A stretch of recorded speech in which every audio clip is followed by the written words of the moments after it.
What's up, everyone? I wanted to show one of my favorite little midge patterns. We're going to be tying it on a size 20, and I'll be utilizing the TMCO TMC 2487 in size 20. This is a great little curved shanked hook for this midge pattern, and also going to be utilizing a olive green glass bead. I like the olive and copper. It works really well on my local waters, and if you tie it up and give it a try, I'm sure it'll work well on yours. So there's a little trick here to getting your hook onto these little tiny glass beads. As you can see, it's just barely on the tip of my finger there. And the way that we're going to do this is you can either get a hold of the hook just behind the eye like this, or you can actually load it up into a hackle plier, one of these plunger style hackle pliers, which it makes it a little bit easier, get your fingers out of the way. So the way that we're going to do this is place that glass bead just right on the tip of your finger, and then take your hackle plier and place the point of the hook just right over top of that hole and just barely push. And that wants to allow it to roll right up onto the shank of the hook. You use your finger to guide it, and then grasp it right by the bend, release it from the hackle plier, and just move it to the front of your hook just behind the eye. And then from here, you can load this into your vise and start the tie. All right, as stated, we're going to be tying a bead head midge, and one of my favorite colors from my local waters is an olive. So loaded up in the bobbin, I have UTC's Ultra Thread, a 70 denier. We're also going to be using a brassy size copper wire, and this is a olive green glass bead on that TMCO 2487 size 20.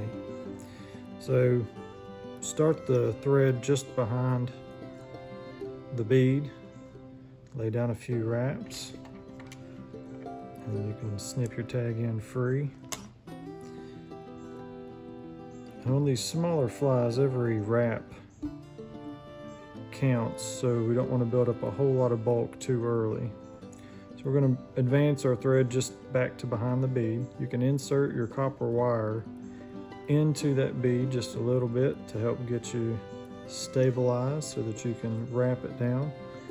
We're going to make nice touching wraps well down into the bend of the hook, and then we're going to start progressing those wraps back toward the bead,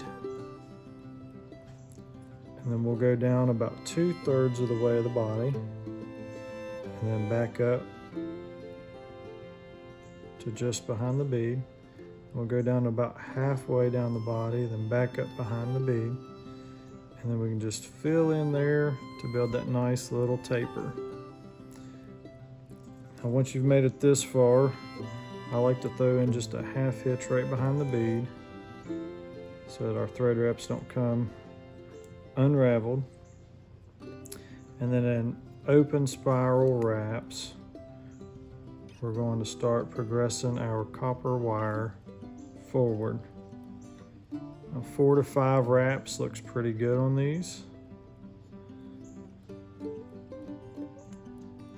We're going to end with that copper wire just directly behind the bead, and we'll take our thread and wrap up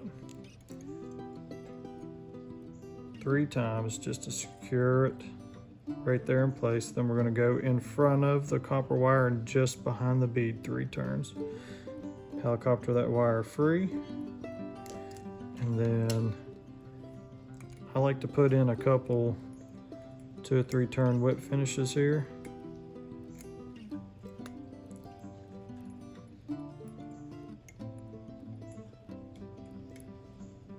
Just to make sure it's nice and secure, and then you can snip your thread free here.